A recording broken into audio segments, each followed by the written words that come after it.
Hello students, welcome to Angels online platform. आज हम देखेंगे मार्च 2024 मेगा टेस्ट का सॉल्यूशन। तो सबसे पहला question, dimension of coefficient of viscosity. आप देखिए, कोफिशिएंट ऑफ विस्कोसिटी का डायमेंशन पूछा हुआ है, तो उसके लिए हम फॉर्मूला जानते हैं क्या होता है। F is equal to eta a delta v up delta x. इसमें आप ईटा को बना दीजिए subject. Eta is equal to हो जाएगा f into delta x upon a into delta v. Okay students, अब देखिए इसमें रिस्पेक्टिव फिजिकल क्वांटिटीज़ के डायमेंशंस पूछते हैं आपको। सबसे पहले फोर्स। फोर्स का डायमेंशन आप जानते हो क्या होता है, m1 L1 T minus delta x क्या है, the separation between two layers. Okay, ये एक तरह का डिस्टेंस होगा, का डायमेंशन हम पुट करेंगे L1। नीचे है एरिया, एरिया का डायमेंशन होता है L2। और डेल्टा वी मतलब कि वेलोसिटी, जिसका डायमेंशन होता है L1 T माइनस। इन सब को सिंप्लीफाई करने पे फाइनली जो डायमेंशन है वो मिलेगा m1L-1 T-1। स्टूडेंट्स, तो इसके अकॉर्डिंगली हमारा जो ऑप्शन है वो करेक्ट आंसर रहेगा। नेक्स्ट क्वेश्चन 2 में आपको दिया हुआ है, the percentage error in the measurement of mass and speed are 2% and 3% respectively. How much will be the maximum error in the estimation of kinetic energy and by measuring mass and speed in percentage. यहाँ पे आप kinetic energy का formula जान, ए is equal to होता है half mv²। हमें यहाँ पे परसेंटेज एरर पूछा हुआ है, इसको परसेंटेज एरर के फॉर्म में लिखें, जाएगा delta K on K equal to delta m upon m plus 2 delta v upon v. Delta m upon m percentage में आपको दिया हुआ है percent, delta v upon v percentage में आपको दिया हुआ है 3%। ये दोनों वैल्यूज पुट कर अगर सिंप्लीफाई करें तो आंसर क्या आएगा 8%।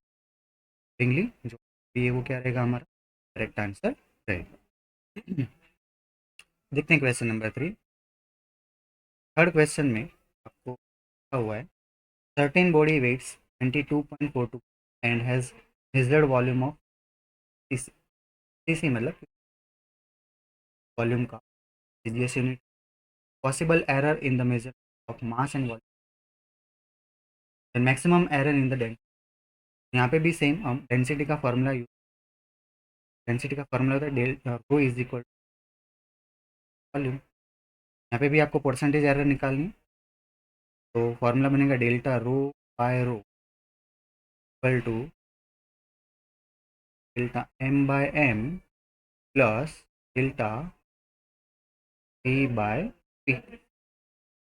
देखिए डेल्टा एम आपको दिया हुआ है 0.1 ग्राम, एम आपको दिया हुआ है 22 ग्राम, डेल्टा भी आपको दिया हुआ है 0.1, आपको दिया हुआ है 76। ये सारी वैल्यूज़ को यहाँ पे इक्वेशन में पुट कर सिंप्लीफाई करेंगे तो आपको मिलेगा एटलीस्ट 2। परसेंटेज के फॉर्म में कन्वर्ट करने के लिए 100 से मल्टीप्लाई कर देंगे, आएगा 2%, मतलब कि maximum error in the density percent. Accordingly ये वो क्या रहेगा हमारा करेक्ट आंसर रहेगा। बात देखते हैं, आपको दिया is the dimension of physical given by MALBTC and physics. यहाँ पे आपको सारे ऑप्शंस, ऑप्शन ए है velocity, a is equal to c -1। यहाँ पे आपको जो ए बी सी वैल्यूज दी हुई है उस MALB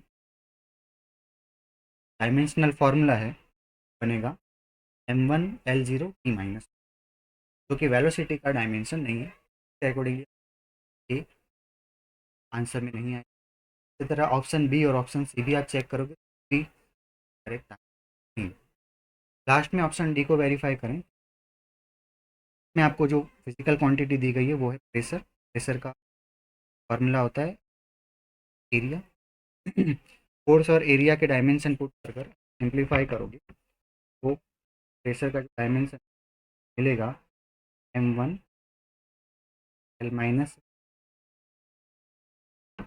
राइट।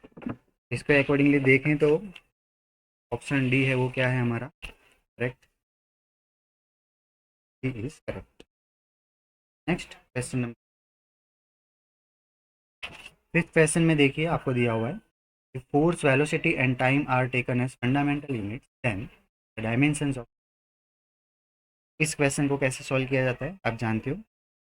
जिस क्वांटिटी के डायमेंशन आपसे पूछे हुए हैं के प्रपोजल में बाकी की क्वांटिटीज़ को ले लेते हैं। कौन सी क्वांटिटीज दी हुई है, वेलोसिटी और टाइम। यहाँ पे फोर्स वेलोसिटी और टाइम के पावर है वो हम अज्यूम कर लेते हैं, मान लीजिए एक्स वाई जेड। एफ की पावर ले लेते हैं एक्स, पावर ले लेते हैं वाई, और टी की पावर ले लेते हैं जेड। अब हमें क्या करना है, दोनों तरफ की जो फिजिकल क्वांटिटीज़ हैं उनके डायमेंशंस पुट करने हैं। जैसे कि लेफ्ट साइड में देखें, मास का डायमेंशन होगा M1L0T0। प्रोपोर्शनैलिटी साइन रिमूव करने के लिए वहाँ पे कांस्टेंट पुट करेंगे, तो मान लीजिए के पुट करते हैं जो कि डायमेंशन लेस होगा, डायमेंशन होंगे M0L0T0। के बाद है फोर्स, फोर्स का डायमेंशन M1L1T-2 की पावर में x।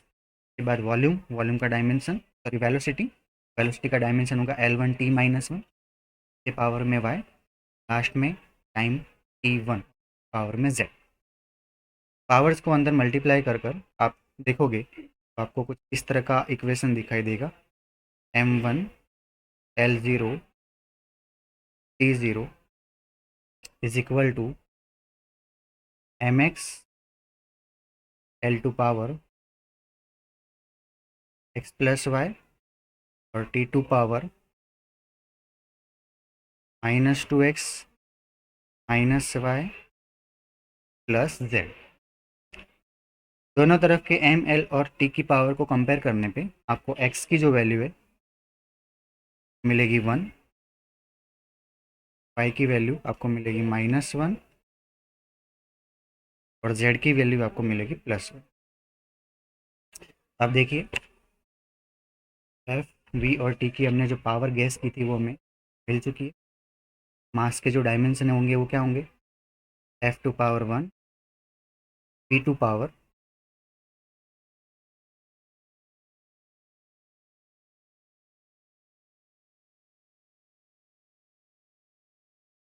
V2 power -1, T2 power F1 V-1 T के अकॉर्डिंगली आप देख सकते हैं हमारा जो ऑप्शन डी है वो करेक्ट आंसर रहेगा हमारा। फिफ्थ क्वेश्चन में आंसर है। नेक्स्ट देखते हैं सिक्स। सिक्स क्वेश्चन में आपको एक इक्वेशन दिया हुआ है, b is equal to a t plus b upon t plus c में ए बी और सी स्टैंड्स हैं। बाकी की जो फिजिकल क्वांटिटी है वो हम जानते हैं क्या होती है, stands for velocity, T stand time. यहाँ पे आपको ए बी और सी के डायमेंशन, तो देखिए ये इक्वेशन डायमेंशनली करेक्ट है, तो इसमें लेफ्ट और राइट साइड एडिशन और के डायमेंशन क्या होंगे, सेम होंगे। तो पहले लेफ्ट साइड में आप देखिए क्या दिया वेलोसिटी, राइट साइड में प्लस के आगे की जो फिजिकल क्वांटिटी मतलब कि वी और ए टी के डायमेंशन क्या होंगे, same. V is equal to a t, a को सब्जेक्ट बना दोगे तो ए इज इक्वल टू क्या हो जाएगा, वी बाय टी। वी मतलब वेलोसिटी के डायमेंशन होते हैं L1 T-1 के टाइम मतलब T1 हो जाएगा L1 T-।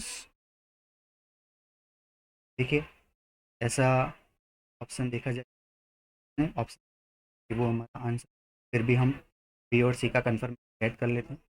अब यहाँ पे लेफ्ट साइड के एडिशन के बाद के टर्म में आप देख सकते हैं कि डिवीजन का जो टर्म है वो है टी प्लस सी, मतलब सी और टी के डायमेंशन सेम होंगे।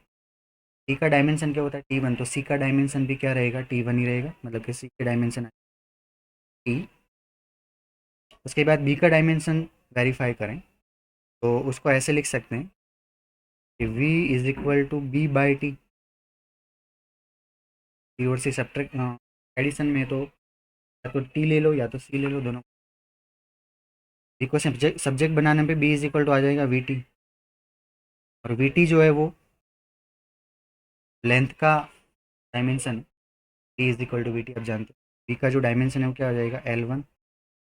देखिए ए का डायमेंशन होगा L one T minus to, का डायमेंशन टी वन और बी का डायमेंशन एल वन। तो इसके अकॉर्डिंगली जो ऑप्शन है वो क्या रहेगा हमारा करेक्ट आंसर रहेगा। फ्रेंड्स क्वेश्चन नंबर 7 में भी आपको एक इक्वेशन दिया हुआ है, P plus A upon B square is equal to P theta upon L, जिसमें पी प्रेशर है, वी वॉल्यूम है, थीटा एब्सोल्यूट टेम्परेचर है, ए और बी कॉन्स्टेंट्स। तो इसमें आपको सिर्फ ए का डायमेंशन पूछा।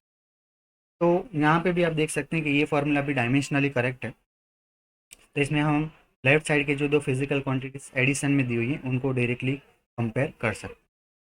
लेफ्ट साइड में देखिए आपको एक तो प्रेशर दिया हुआ है, दिया हुआ है ए अपॉन वी स्क्वायर, इन दोनों को हम क्या कर लेते हैं कंपेयर कर लेते हैं। इज इक्वल टू क्या बनेगा ए अपॉन वी स्क्वायर,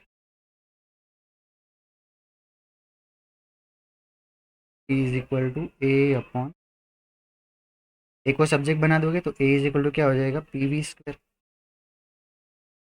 इसमें आप प्रेशर और वॉल्यूम के जो डायमेंशन हैं वो डायरेक्टली पुट कर भी सिंप्लीफाई कर सकते हो, या तो एक इजी मेथड ये रहेगी, हम इसको ऐसे लिख लेते हैं पी वी इंटू वी। अब पी वी जो है वो वर्क डन होता है, वर्क डन के जो डायमेंशन है टू वी मतलब वॉल्यूम, वॉल्यूम के डायमेंशन एल थ्री। तो इन दोनों को अगर हम मल्टीप्लाई करें का जो नेशनल फार्मूला है वो M one L five T two power minus, देख लीजिए इस कहाँ पे दिया हुआ है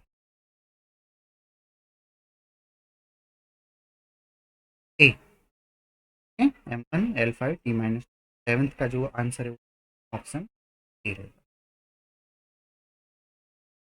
एट, एट में आपको दिया body start from rest with acceleration E1, after 2 seconds another body B starts from rest with an acceleration E2. They travel equal distance in fifth second after the start of A, ratio of A1 A2 E reflect। तो students इसमें आप nth second में formula का मिला हुआ है कि first ने अपनी जर्नी शुरू की उसके फिफ्थ सेकंड दोनों पार्टिकल क्या कर रहे हैं सेम डिस्टेंस, पार्टिकल ने जो डिस्टेंस किया उसको हम बल में लिख लेते हैं x1, सेकंड पार्टिकल का लिख लेते हैं x2। दोनों ने रेस्ट पोजीशन से जर्नी शुरू के लिए जो इनिशियल वेलोसिटी वो जीरो रहेगी। x1 का जो फॉर्मूला है वो हम लेंगे a1/2 2n-1। यहाँ पे n की जगह हम ले लेंगे 5-1, क्योंकि फर्स्ट पार्टिकल की फिफ्थ सेकंड होगी और सेकंड पार्टिकल की ये कौन से नंबर की सेकंड होगी तो थर्ड सेकंड के बाद अपनी जर्नी शुरू का फॉर्मूला बनेगा a2/2 इंटू एन की जगह हम ले लेंगे 3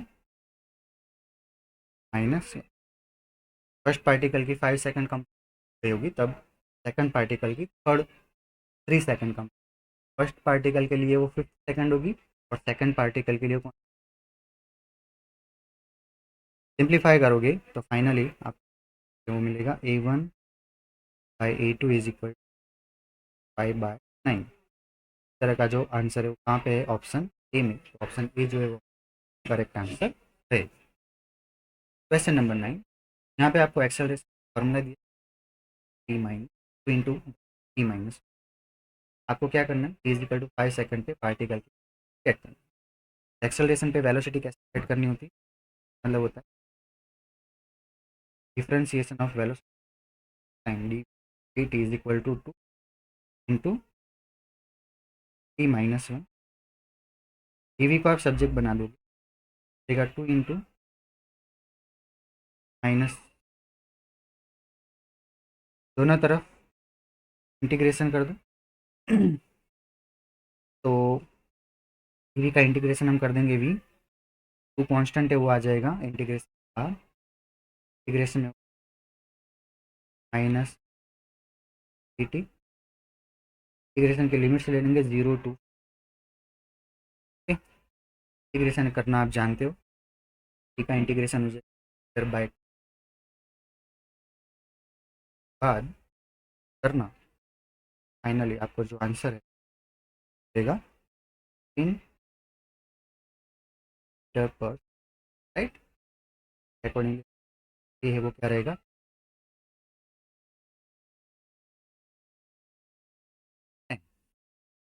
10th क्वेश्चन में आपको पूछा, when a ball is thrown vertically upward with velocity v naught, it reaches a maximum height of h.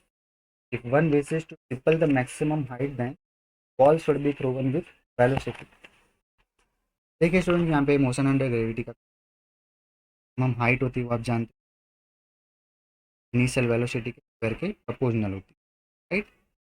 हम यहाँ पे लिख सकते हैं कि H is proportional to V naught square. मान लीजिए अब हमें हाइट कितनी ट्रिपल मतलब 3h प्रपोजनल होगी वी स्क्वायर की, जो कि हमें गेट करना है।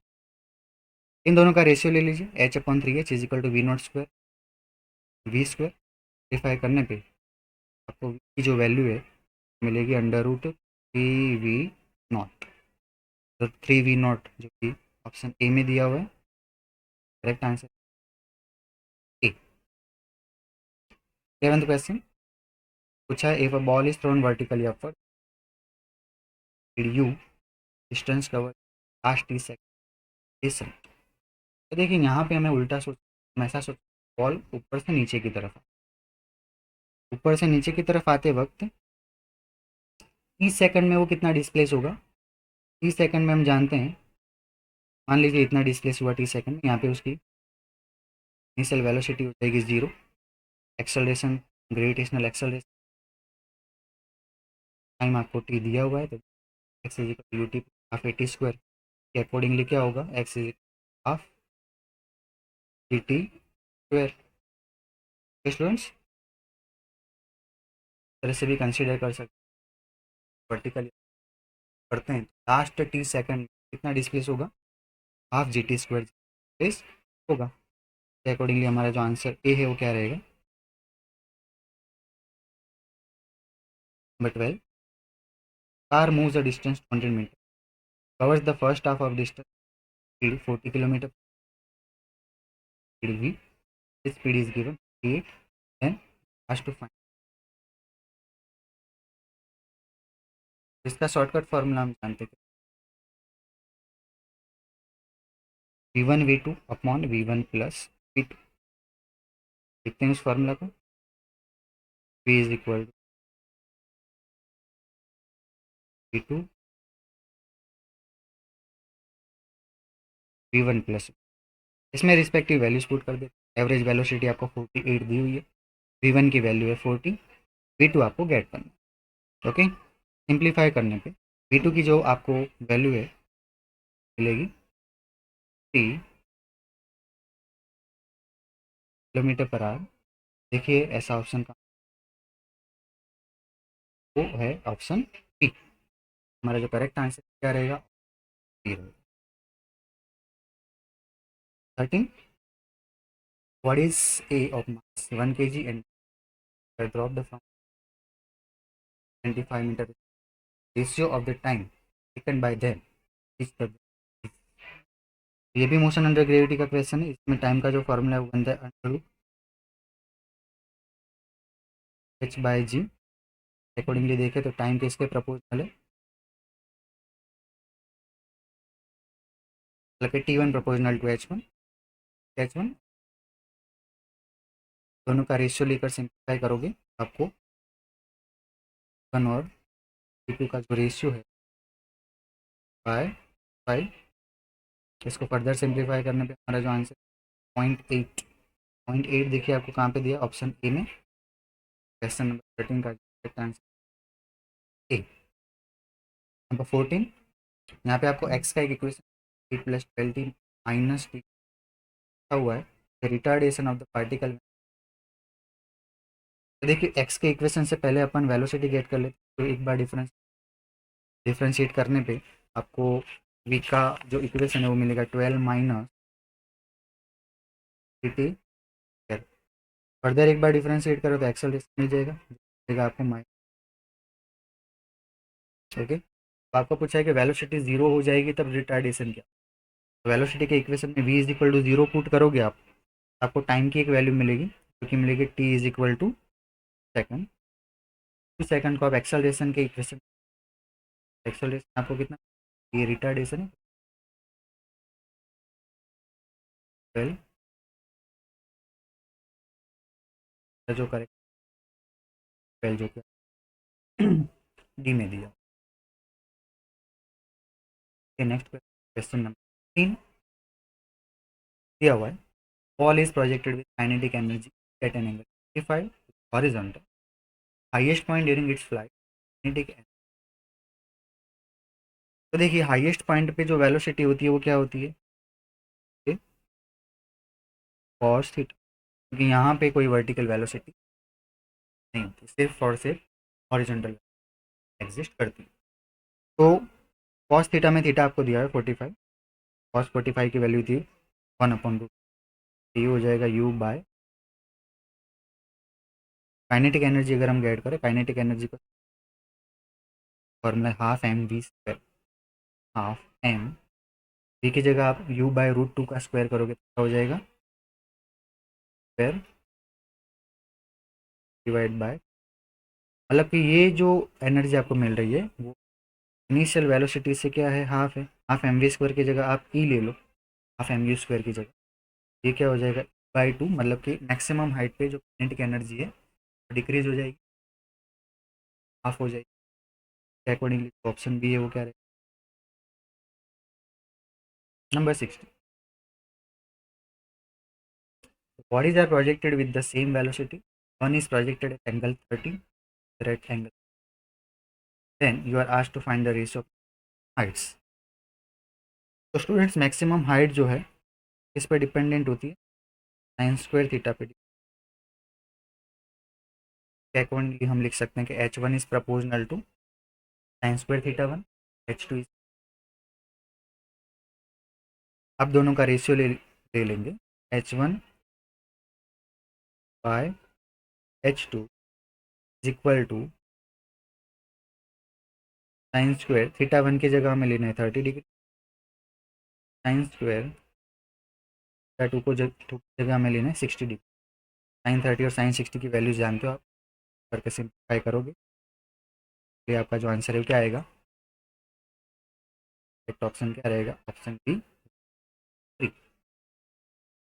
Question number, speed of projectile at its maximum height is the speed in the angle of,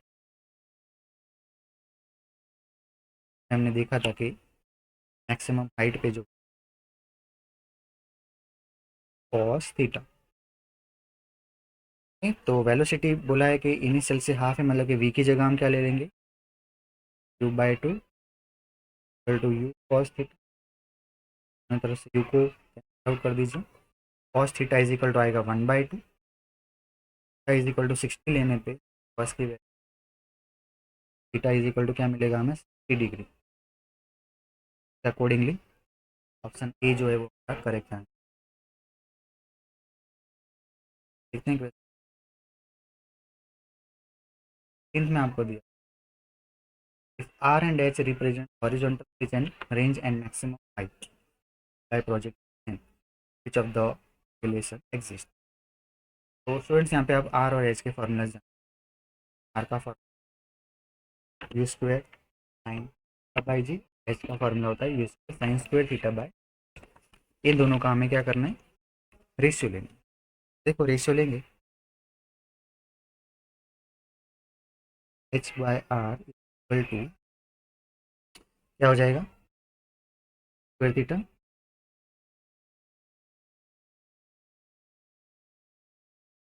2 sine 2t,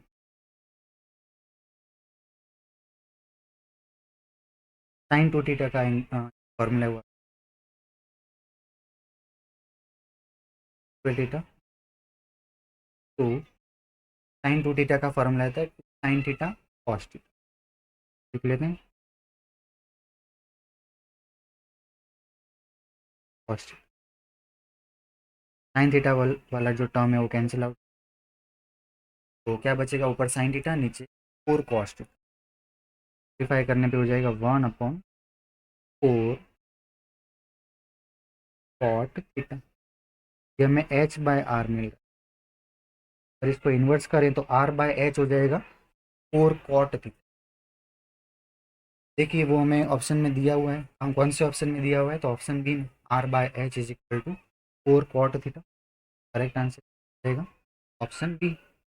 okay students, देखते हैं क्वेश्चन नंबर 19। तो vector E equal to A I caret plus A J caret plus 3 K caret is equal to A I caret minus 2 J caret minus K caret perpendicular to positive A E. ये दोनों vector perpendicular है, मतलब कि उनका dot product zero होगा। P dot vector Q is equal to zero. P और Q के जो कोऑर्डिनेट्स आपको दिए करेंगे और का डॉट प्रोडक्ट करने पे a square minus a minus 3 equal to zero.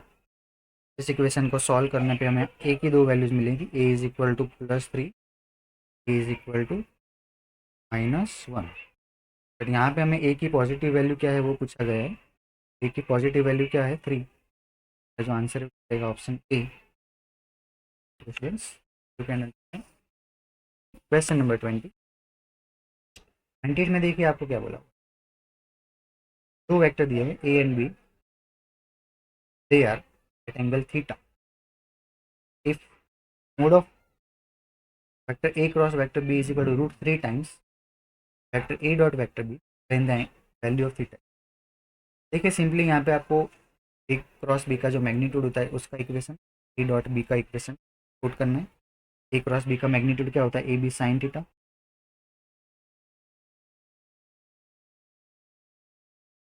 और 3 टाइम्स ए डॉट बी होता है ए बी कॉस थीटा। दोनों तरफ से ए बी को कैंसिल आउट करेंगे तो sine theta is equal to √3 cos theta. Cos theta को साइन थीटा के डिवीजन में पुट करोगे तो हो जाएगा tan theta. Tan theta is equal to root theta is equal to क्या आएगा स्टूडेंट, ए। ए जो है वो हमारा, देखते हैं 21 में देखिए आपको दो वेक्टर दिए, vector F and vector R, और बोला है the scalar and vector product of F and R have respective. तो देखिए सबसे पहले आप एफ और आर का जो क्रॉस प्रोडक्ट है वो तरह से करना है, तो हेल्प से करना है। F cross R is equal to,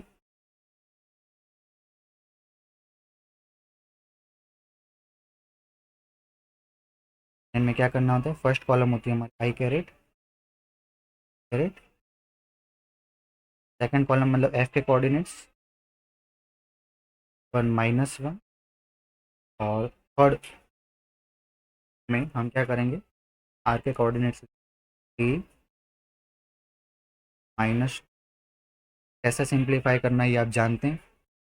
simplify करके अगर इसका जो वैल्यू है वो गेट करोगे तो आपको कितनी मिलेगी, √2।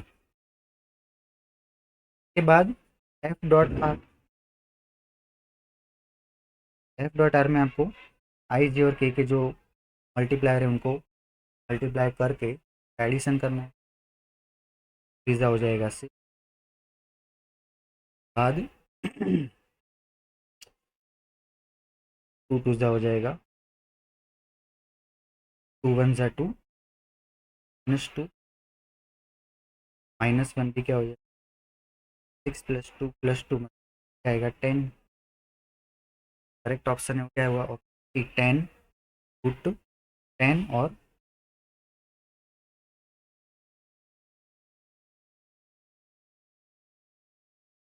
2 में मास 1 kg suspended bye a thread is first lifted up with acceleration 4.9 meter per second square, lowered with 4.9 meter per second square. The ratio of the ten, तो इसका डायरेक्टली रेशियो निकालेंगे students, T1/T2 equal to, first case में हम क्या कर रहे हैं, object को अपर डायरेक्शन में एक्सेलरेट कर, मतलब कि जुड़ो एक्सेलरेशन डाउनवर्ड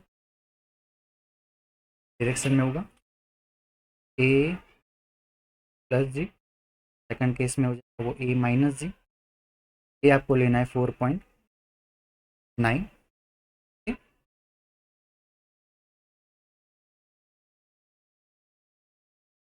G+A और G-।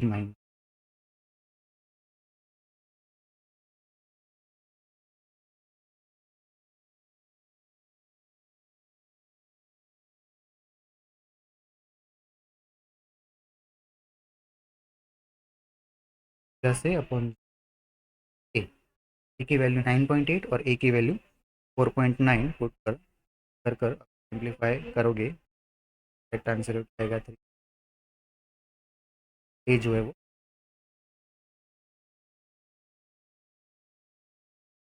23।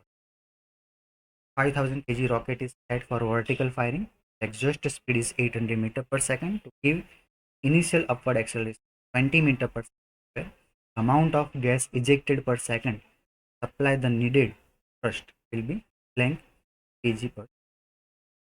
जी की वैल्यू आपको दे रखी है। यहाँ पे हम न्यूटन सेकंड लॉ यूज़ करेंगे। देखिए रॉकेट मतलब कि फोर्स लगेगा वो कितना होगा, एम इंटू G+A। ये किसके इक्वल होगा, जानते हैं यहाँ पे वर्टिकल फायर में रॉकेट में उसको ग्रेजुअली डिक्रीज हो रहा है, कांस्टेंट नहीं है। मतलब हमारा जो इक्वेशन V/dm/dt। मास आपको दिया हुआ है 5000 kg। G+A की वैल्यू, जी आप ले लोगे 10 और ए की वैल्यू 30। भी आपको दिया हुआ है 800 मीटर पर। dm/dt आपको गेट करना है। dm/dt आपका आएगा 500 डिवाइड बाय 8। फर्दर सिंप्लीफाई करने 87.5 मिनट आएगा kg पर सेकंड। 87.5 kg फ्यूल भी जो है वो हमारा। नेक्स्ट देखते हुई है एक्सेलरेशन क्या करना है, कहाँ से इसको रिलीज करेंगे। एक्सेलरेशन का डायरेक्ट फार्मूला आप जानते होता है, ए is equal to -1 + m2। m2 मतलब आपको बिगर मास लेना, 10 - 5 करने बाई 3। बाई 3 हमें में ऑप्शन से वो क्या रहेगा, राइट। नेक्स्ट देखते हैं क्वेश्चन नंबर में दिया a body of mass 5 kg explodes at 3 fragments is in 1:1। Fragments with equal masses lie in mutual perpendicular direction, speed of given meter per velocity of heaviest fragment। यहाँ पे हमें law of conservation of angular sorry linear momentum का use करना। अगर figure draw करें तो figure इस तरह से 3 पार्टिकल है, 2 पार्टिकल्स चलिए परपेंडिकुलर ट्रेवल कर रहे हैं। मान लो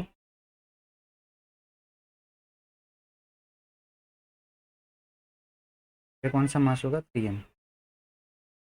यहाँ पे एक्चुअल हिट होगा लास्ट होने फ्रेगमेंट्स ट्रेवल कर रहे हैं।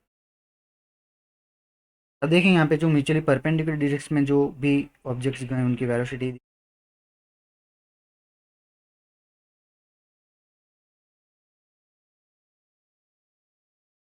इसका अगर हम रिजल्टेंट निकालें तो रिजल्ट वेक्टर एडिशन लोग के अकॉर्डिंगली क्या लिख सकते हैं, तो इसका जो मोमेंटम है होगा 20। अभी मोमेंटम क्या होगा 21 m, एम वी के अकॉर्डिंग।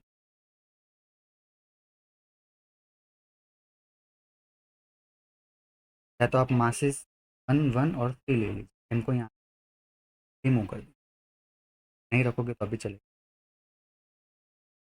ये मोमेंटम होगी 20 mv²। रूट में क्या करना है, ये भी कॉस्ट हिट 90 आप देख सकते क्या बचेगा, mv² एम मतलब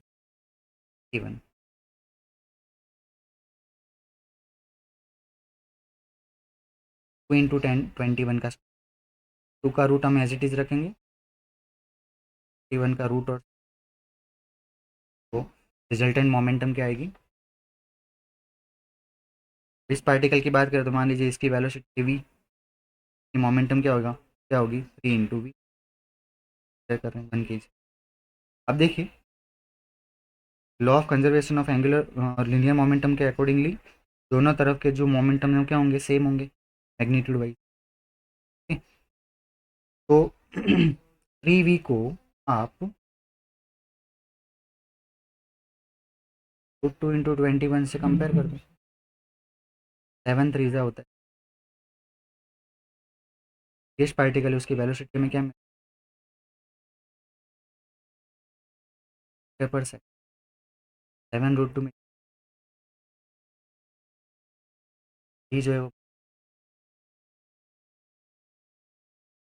क्वेश्चन जिसमें दिया हुआ stone is dropped from edge the ground with 13 moment, same stone is dropped from height 100% more than the previous height, momentum when hits the ground will change by blank। देखिए यहाँ पे height को 100% बढ़ाया गया, मतलब हाइट डबल कर दी गई। पहले मान लीजिए हाइट एच थी, तो अब हाइट कितनी हो जाएगी, 2h हो जाएगी। मोमेंटम का जो फॉर्मूला वो हम जानते हैं, P = mv। v क्या होता है, √2gh। तो देखा जाए कि मोमेंटम के साथ प्रोपोर्शनल है तो √h के साथ। मान लीजिए हाइट बढ़ाने के बाद जो मोमेंटम है वो क्या हो जाती है, p डैश, इसके साथ प्रपोज, हाइट डबल कर दी, दोनों का रेशियो ले लेंगे, डैश बाई पी क्या हो जाएगा, √2, ताकि p डैश हो जाएगा √2। हमें क्या गेट करना है, तो परसेंटेज गेट करना है, कितना परसेंट इंक्रीज। के लिए हम परसेंटेज जो formula p dash minus P by 100, p dash मतलब √2h, तो डायरेक्टली √2p का यूज़ कर,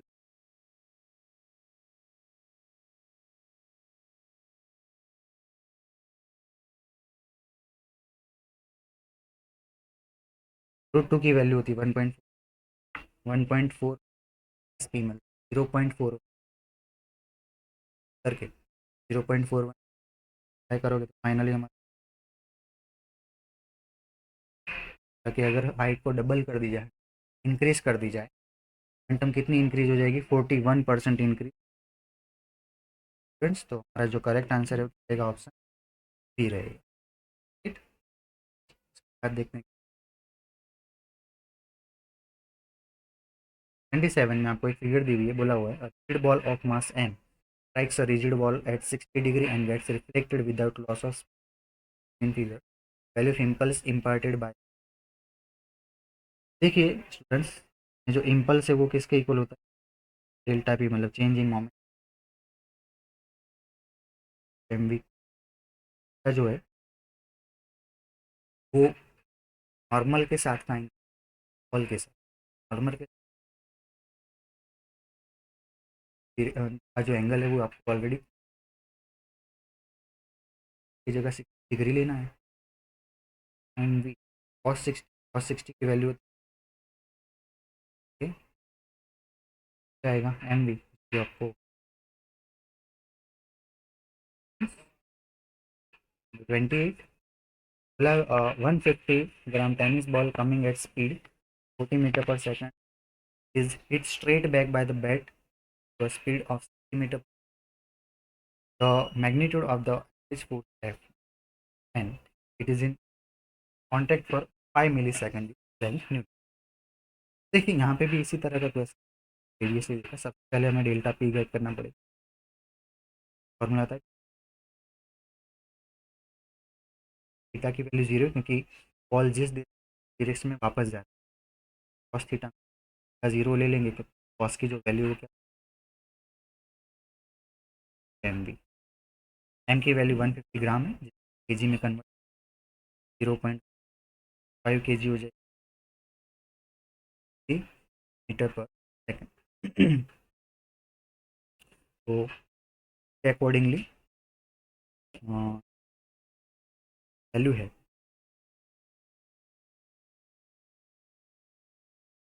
बॉल जो है 40 मीटर पर सेकंड, 60 मीटर पर सेकंड।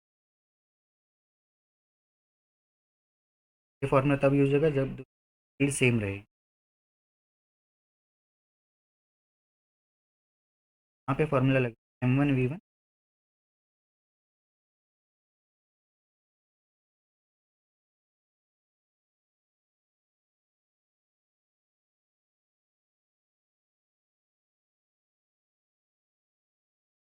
Plus m2। प्लस इसलिए लगा रहा हूँ कि डायरेक्शन सेम नहीं है, अपोजिट। सेम डायरेक्शन होती है माइनस कर डायरेक्शन, चेंज में एक्चुअली माइनस आता है, माइनस प्लस हो जाए। यहाँ पे m1 m2 स्पेसिफाई करने की बॉल का मान सेम है, m2 को भी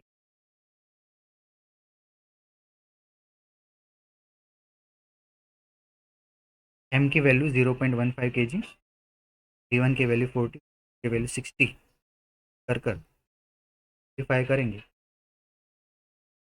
चेंज वो कितना आएगा 5 kg में गेट करना है, बनता है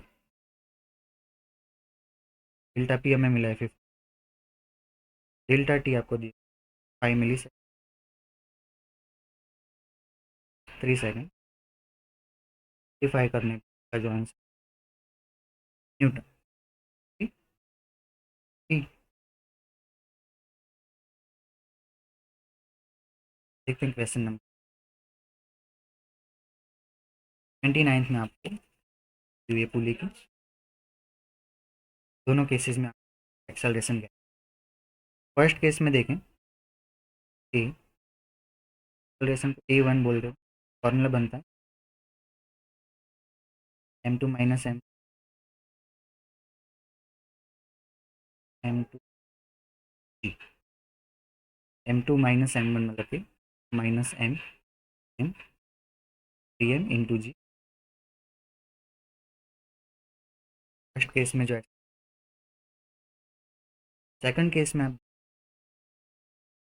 सेकंड केस में क्या किया हो कि राइट साइड के जो स्ट्रिंग का जो एंड है हम नीचे की तरफ हाथों से खींच रहे हैं, 2 mg4। वहाँ पे कोई मास सस्पेंड, आप खींच रहे हो। अब हमें सिस्टम का एक्सेलरेशन देखिए स्टूडेंट,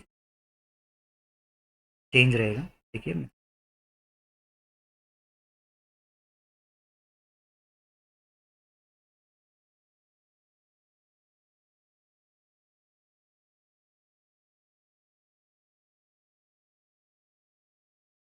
a2 बोल, एक्चुअल फॉर्मूला इस तरह से m2 जी जो है वो इसके साइड है, डिवीजन में हो जाएगा।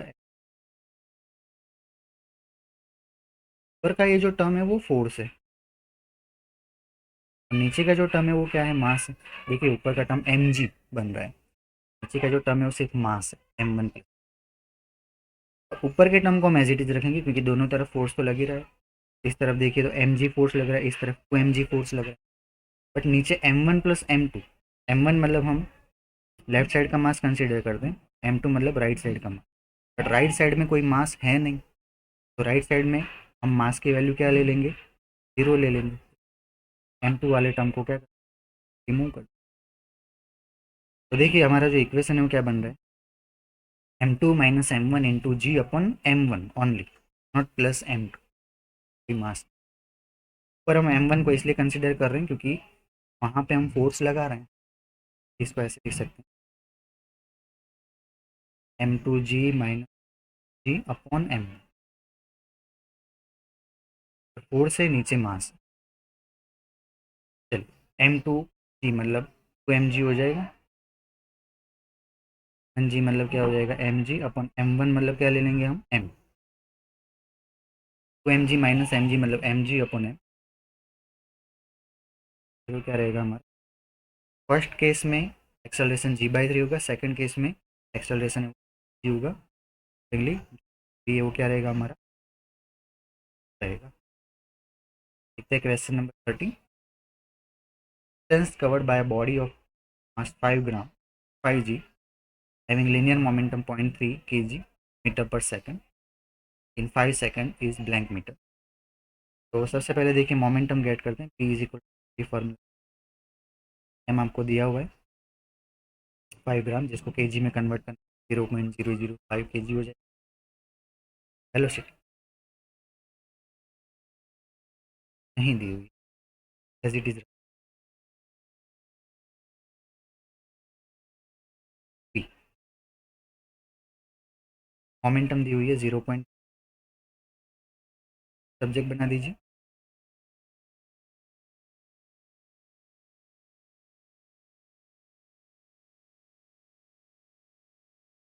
सिम्प्लीफाई करने पे आपको p की जो वैल्यू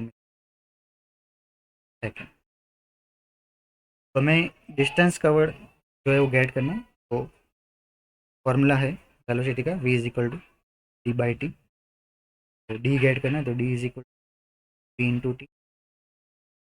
टी की वैल्यू गेट की 6, टाइम आपको दे 5, 5 आउट 300 के अकॉर्डिंगली देखें तो ए है, क्या रहेगा correct. Now, question number 31. ABC an equilateral triangle, charge plus Q is placed at each corner. हर एक कॉर्नर पे प्लस Q चार्जेस है as shown in the figure. Electric field intensity at point O, इस point पे electric field intensity क्या होगी। तो आप देखो यहाँ पे बोल दिया है इक्विलेटरल ट्राइंगल है और सेंटर पे, तो हर एक पॉइंट से सेंटर का डिस्टेंस भी सेम होगा। पहले भी वीकली टेस्ट में इक्वेशन हो गया, तो ये एंगल 120 बनेगा। और वैसे भी इक्विलेटरल ट्राइंगल हो और सेंटर से डिस्टेंस सेम डिस्टेंस पे पूछा हो तो हर एक की वजह से नेट इलेक्ट्रिक फील्ड क्या हो जाएगा, जीरो हो जाएगा। E net due to all the charges 0 newton per coulomb. Okay, next question, question number 32। तो 32 में क्या बोला है, two charges e and 3 are placed at distance r. एक ई है और दूसरा 3e है जो कि r डिस्टेंस पे है। Okay, the distance of the point where the field intensity will be zero. Suppose के इस दोनों के बीच में इस p पॉइंट पे इलेक्ट्रिक फील्ड जीरो हो रहा है। तो आप देखो e से ये डिस्टेंस कितना है, मैं x एज्यूम कर लूँ तो ये डिस्टेंस कितना होगा, r माइनस एक्स होगा। तो p पॉइंट पे इलेक्ट्रिक फील्ड e की वजह से, p पॉइंट पे इलेक्ट्रिक फील्ड 3e की वजह से जीरो है। जीरो कब होगा, जब इक्वल होगा तब होगा, इक्वल एंड अपोजिट होगा तब होगा। ठीक है, तो दोनों का एडिशन जीरो होगा। इसका मतलब ऐसा लिख सकता हूं, p पॉइंट पे इलेक्ट्रिक फील्ड e की वजह से is equal to p point पे इलेक्ट्रिक फील्ड 3e की वजह से। तो उसके लिए फॉर्मूला क्या है, electric field due to point charge के ई अपन एक्स स्क्वायर, ये डिस्टेंस x और ये था r minus X, is equal to K, ये चार्ज है 3 अपन r माइनस एक्स का स्क्वायर। नाउ के गए, r माइनस एक्स का स्क्वायर अपन x का स्क्वायर इज इक्वल टू 3/1 होगा, बराबर। चलो यहाँ पे मैं ऐसे लिख सकता हूँ इसको, r minus X upon X का whole square is equal to 3/1। r minus X upon X is equal to √3/1। उसके बाद क्रॉस मल्टीप्लीकेशन अपन करें तो r minus X is equal to √3x, तो r is equal to √3x plus X. इसमें से आप क्या कर सकते हो, x कॉमन निकालो तो 1 प्लस √3, एक्स को सब्जेक्ट बनाओ तो x इज इक्वल टू क्या होगा, r अपन 1 प्लस √3।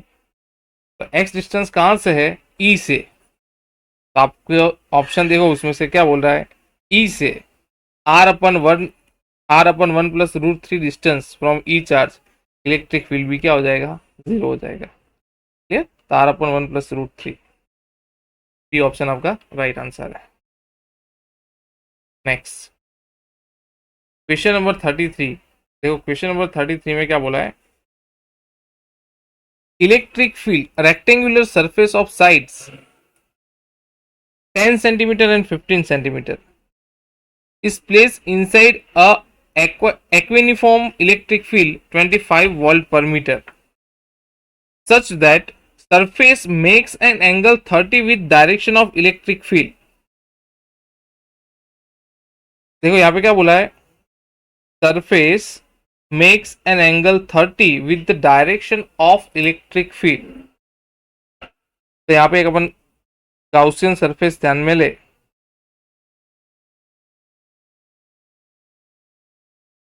ये नॉर्मल लाइन हो गई, ठीक है. Find the flux of field through the rectangular surface. अब यहाँ पे क्या बोला है कि the surface makes an angle 30 degree. Normal से 30 डिग्री पे, देखो नॉर्मल से 30 डिग्री मतलब ये एग्जैक्टली एरिया 90 फील हुआ. नॉर्मल से 30 डिग्री ये वाला, नॉर्मल से 30 डिग्री ये वाला क्या हुआ with the direction of electric field. तो एरिया की डायरेक्शन ये क्या होगी, परपेंडिकुलर कर सरफेस 60 होगी. 30 degree normal to electric field makes an angle, क्योंकि एरिया परपेंडिकुलर टू सरफेस होता है तो रिमेनिंग जो कि एरिया की डायरेक्शन वाला एंगल होगा वो कितना होगा, 60 होगा. तो यहाँ पे phi is equal to E A cos 60. यहाँ पे बस एक ही मिस्टेक हो सकती है कि आप कॉस 30 लो बस, बाकी कोई इसमें है नहीं. इलेक्ट्रिक फील्ड आपको दिया है कितना, इलेक्ट्रिक फील्ड देखो 25. एरिया के लिए आप क्या करोगे, एल स्क्वायर 15 इंटू 10, तो 150 इंटू 10⁻⁴. एंड कॉस 60 मतलब साइन 30 1/2. आपका आंसर आ जाएगा, इसको आप सिंप्लीफाई करोगे तो 0.1875. ऑप्शन नंबर बी जो कि आपका राइट आंसर है. चलो 34 नंबर. 34 में आपको क्या बोला है, figure shows the electric field lines due to charge configuration from this we conclude. तो यहाँ पे दो चार्ज दिए है देखो, Q1 एंड Q2, जिसके अंदर Q1 की वजह से फील्ड लाइंस देखो बाहर की ओर जा रही है, रेडियली आउटवर्ड जा रही है. और Q2 में भी रेडियली क्या जा रही है, इलेक्ट्रिक फील्ड लाइंस आउटवर्ड जा रही है. आउटवर्ड जा रही है तो वो क्या हो गए, पॉजिटिव चार्ज, रेडियली आउटवर्ड है इसलिए. तो Q1 एंड Q2 पॉजिटिव, ठीक है. Q1 एंड Q2 क्या है, पॉजिटिव है. तो Q1 में देखो बहुत सारी फील्ड लाइंस है इसलिए Q1 is greater than Q2. Next one 35 number. 35 में क्या बोला है आपको, an infinite line charge is and the axis of cylinder of length 1 metre. देखो इनफाइनाइट लेंथ की वजह से रेडियस आपको दे दी है 7 centimetre. If the electric field at any point on the curved surface of the cylinder is 250 Newton. Electric field आपको दे दिया है. then the electric flux through the cylinder is equal to what, तो flux क्या होगा, तो flux का formula क्या है, phi is equal to Q upon epsilon 0. Epsilon अपने को पता है, क्यू नहीं पता, तो क्यू कहाँ से लाएंगे, तो क्यू के लिए आपको इलेक्ट्रिक फील्ड दिया है और इनफाइनाइट लेंथ की वजह से बोला है, तो E is equal to 2k lambda upon R. तो E is equal to 2k lambda is equal to क्या होगा, Q into L upon L, ठीक है. तो मैं Q को सब्जेक्ट बनाऊँ तो Q is equal to E upon 2k बराबर. व्हाट इज E, नहीं यहाँ पे लेंथ 1 मीटर एंड 7 सेंटीमीटर है तो ये सीधा अपन नहीं करेंगे इसके अंदर. देखो वापस, E is equal to 2k lambda upon R, ये फॉर्मूला तो है ये बराबर. अब मेरे पास यहाँ से इलेक्ट्रिक फील्ड है 250, 2k 9 into 10⁻⁹ lambda as it is, and length आपको क्या दे दी है 7 centimetre. Yes, and radius 7 centimetre. So axis of the cylinder length 1 and radius 7 centimetre, ठीक है. तो यहाँ पे इलेक्ट्रिक फील्ड के लिए डिस्टेंस आप 7 सेंटीमीटर लोगे, तो लैम्बडा इज इक्वल टू, यहाँ आप इसको सिंप्लीफाई करोगे तो लैम्बडा आपको मिलेगा 97.22 इंटू 10⁻11. तो लैम्बडा इज इक्वल टू क्या होता है भाई, Q इंटू एल. क्योंकि लेंथ 1 मीटर है तो क्यू ई आपका क्या हो गया, लैम्बडा हो गया 97.22 इंटू 10⁻11। बस क्यू की वैल्यू यहाँ पुट करो 97.22 इंटू 10⁻11 अपन एप्सिलॉन 8.85 इंटू 10⁻12। फ्लक्स क्या होगा यहाँ पे, इसको सिंप्लीफाई करोगे तो 1.1 इंटू 10⁻2 वेबर, ये आपका फ्लक्स का फॉर्मूला है। ऐसा ऑप्शन, ऑप्शन नंबर ए। ओके, नेक्स्ट वन, 4 ऑप्शन है अलग अलग, के अंदर से है choose the incorrect statement. 4 statement ध्यान से रीड करना है और उसमें 4 ऑप्शन भी देखो आप, अलग अलग दिए। तो फर्स्ट है the electric field lines of the forces entering into a Gaussian surface provide the negative flux. Enter हो रहा है तो नेगेटिव फ्लक्स होगा, ये राइट है। A charge Q is placed at the centre of a cube, the flux through all the face will be same.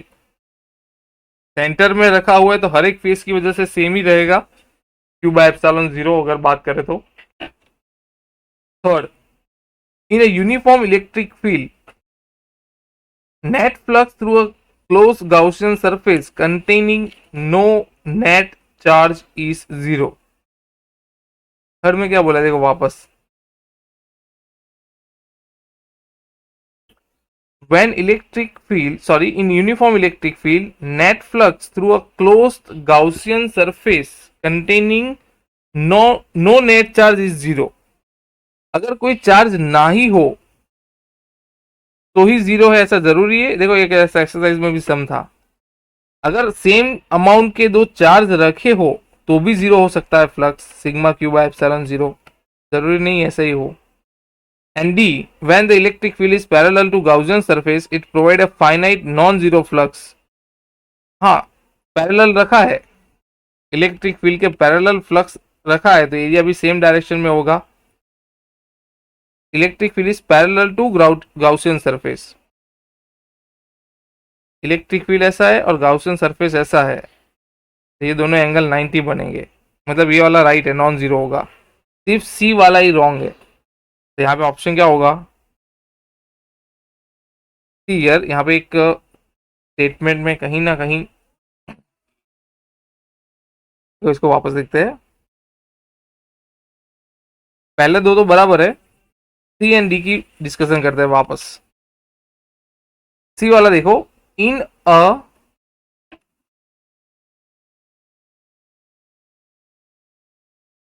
In a uniform in a uniform electric field net flux through a closed Gaussian surface containing no net charge is zero। Okay, यहाँ पे clear बोल दिया है कि कोई surface के अंदर charge है ही नहीं तो फ्लक्स कितना होगा, जीरो होगा, तो ये भी राइट है। ओके, अब क्या बोला है, when electric field is parallel to Gaussian surface, electric field ऐसा है और गाउसियन सरफेस ऐसे रखा है, it provides a finite non zero flux.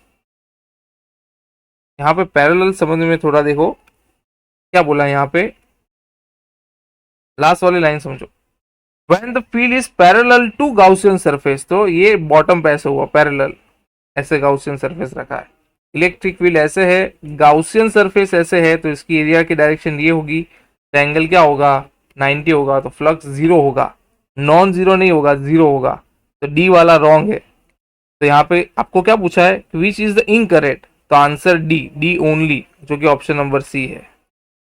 ध्यान से, इसमें डी दिया है क्वेश्चन के अंदर, लेकिन ऑप्शन में सी दिया है डी ओनली। देखो ऐसा भी क्वेश्चन नीट में होते हैं, ध्यान रखना। Next one 37। 37 में क्या बोला है देखो, the electric field at a point on the equatorial line having dipole moment, तो इक्विटोरियल लाइन डायपोल मोमेंट पे क्या है, minus K P upon Y cube, E is equal to minus P upon 4 pi epsilon 0 Y cube, जो कि आपकी electric field है। Option number A आपका right answer है 37 में। 38 नंबर का देखो, two parallel large thin metal sheets having equal surface charge densities of opposite sign. तो ये आपका एक्सरसाइज का 1.23 नंबर का सम हो गया। दो प्लेट है, एक पॉजिटिव है और एक नेगेटिव चार्ज डेंसिटी उस पर रखा है, इक्वल एंड अपोजिट। तो बिटवीन द फील्ड क्या होगा, तो देखो इसकी ओनली फर्स्ट प्लेट की मैं बात करूं, क्योंकि वहां पे पॉजिटिव चार्ज है, तो field lines radially outward, E1 E1 E1। Now due to negative charge electric field lines is radially inward, E2 E2, and यहाँ पे भी क्या होगा, इनवर्ड है ना, तो E2। तो बिटवीन टू प्लेट्स बोला है, तो यहाँ पे देखो एक दूसरे के अपोजिट है, जीरो हो जाएगा, यहाँ पे भी अपोजिट है, एक दूसरे के जीरो हो जाए। तो बिटवीन द प्लेट दोनों क्या हो जाएगा, addition, sigma by 2 epsilon 0 sigma by 2 epsilon 0 is equal to sigma by epsilon not.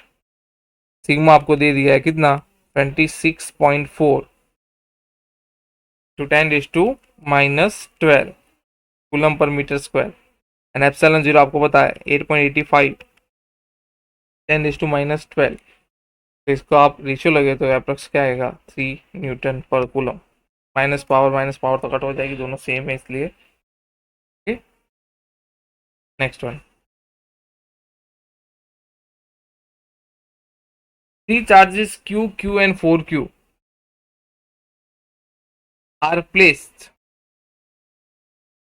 Q and 4Q are placed at a straight line of the length L, the distance 0 L/2 and L। तो देखो Q वाला origin पे है, 4Q L length पे है, और plus Q L/2 distance पे है। ये आपको क्या कहना चाह रहा है, पूरी लेंथ L है, ये डिस्टेंस L/2 हुआ, ऑटोमेटिकली ये भी कितना हुआ, L/2 हुआ भाई। हो गया जो क्वेश्चन में बोला इसके according. In order to make and the net force on Q 0, the charge Q must be net force on Q, net force on Q, तो भाई Q पे कौन फोर्स लगाएगा, स्मॉल Q पे, एक तो कैपिटल Q लगाएगा और एक दूसरा 4Q लगाएगा, और दोनों की वजह से नेट जीरो है, मतलब दोनों का एडिशन जीरो। तो यहाँ पे अपन क्या ले लेते हैं, पहले बात करते हैं Q एंड Q की। तो according to Coulombian force Q upon L/2 का square plus Q 4Q upon L का स्क्वायर इज इक्वल टू 0। तो यहाँ पे मैं इसको सिंप्लीफाई करूँ तो 1/2 का स्क्वायर 4 हो जाएगा, ऊपर चला जाएगा, 4KQ अपन L स्क्वायर, तो मैं यहाँ पे ले जाओ माइनस हो जाएगा KQ 4Q upon L square. चलो क्या कट हो रहा है, देखो भाई KQ गए, 4 भी गया, L स्क्वायर भी गया। आपको क्या पूछा है, Q must be, Q is equal क्या होगा, -Q होगा। ऑप्शन नंबर ए आपका राइट आंसर। तो Q is equal to -Q। चलो 40 नंबर का मॉड्यूल में भी ये सम है, और ऐसे सम खास पूछते हैं भाई, बराबर ध्यान से। इस बार बोर्ड में भी हो गया, बस 25 की जगह 50% वहां पे था। दो चार्ज रखे +Q and -Q,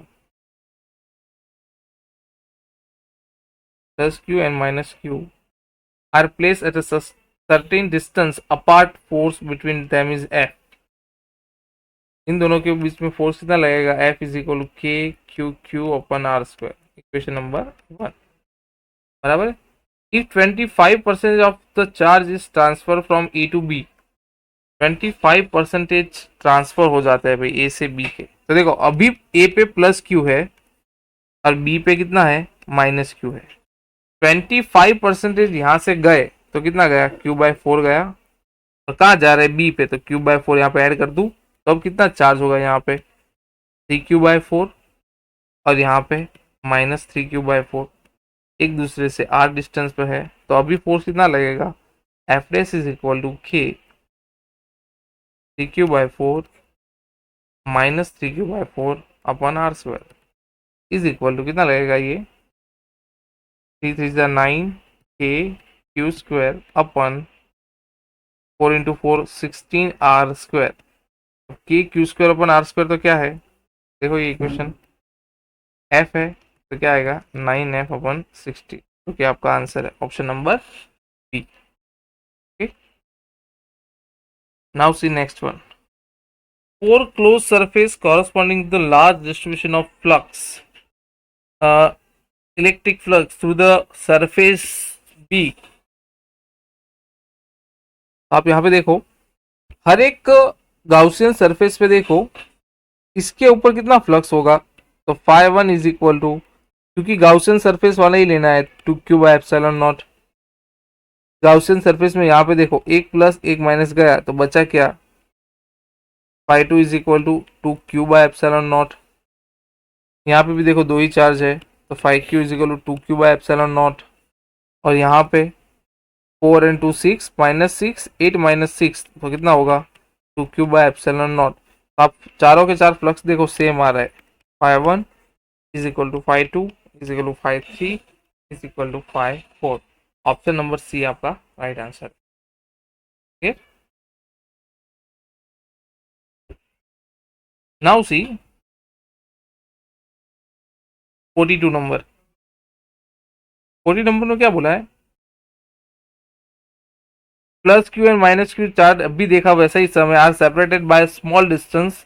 the medium between the plate is vacuum the epsilon 0। Now the electric field in the region between the two plate. अब यही याद रख दो, दो सेम पर डिफरेंट चार्जेस की प्लेट्स है, तो दोनों के बीच में इलेक्ट्रिक फील्ड कितना होगा, दोनों सेम है, सॉरी अपोजिट साइन की है, दोनों के बीच में कितना होगा σ/ε0। ये दोनों अलग अलग केसेस भी अपन ने देखे गए, फिर जस्ट पहले वाला सम भी वही था। और आउटसाइड द प्लेट बोलेगा तो क्या हो जाएगा, जीरो हो जाएगा दोनों के। अगर वो सेम एंड अपोजिट चार्ज की हुई तो दोनों पॉजिटिव दोनों नेगेटिव हो तो क्या होगा, बीच में जीरो होगा। ये दो केसेस अपन ने क्लास में देखे थे। Now see 43 number. क्या बोला है, एक +2q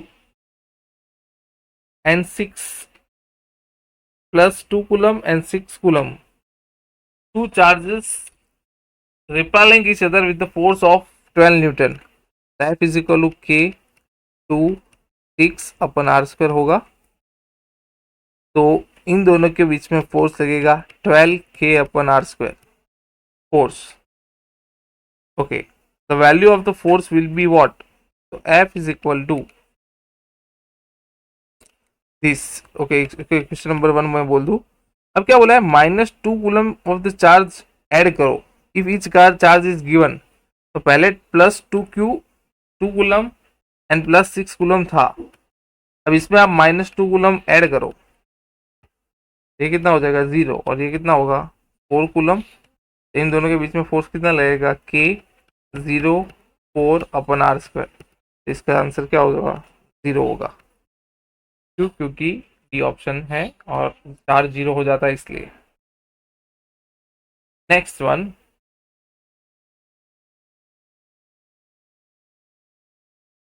charge on the alpha particle. Alpha particle पे चार्ज क्या रहेगा, तो अपन ने इसकी हिंट क्लासरूम में पढ़ी थी, MP ME and M alpha. इसका मास मतलब proton electron and alpha particle के लिए इसका मास MP ME। तो इसका मास अपन क्या लेते थे, MP ME, और अल्फा पार्टिकल का मास 4 MP। इसमें E और इसका चार्ज 2E जितना लेते थे। चार्ज बोला है तो अल्फा पार्टिकल पर चार्ज कितना है 2E, मतलब 2 × 1.6 × 10⁻90, मतलब कितना होगा 16 2 3.2 × 10⁻19।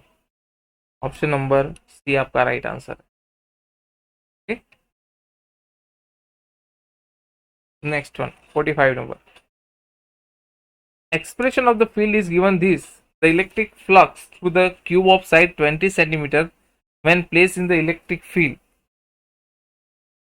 इलेक्ट्रिक फील्ड की डायरेक्शन में रखा है, तो आपको बोला है flux through the cube of side 20 centimetre when placed in the electric field as shown in the figure। Electric field x direction में है, E is equal to 4000 x square I cap, और आपको बोला है the flux through the cube of side 20 centimetre, flux through the cube of side 20 centimetre and place in the electric field. तो electric field and area की direction same है।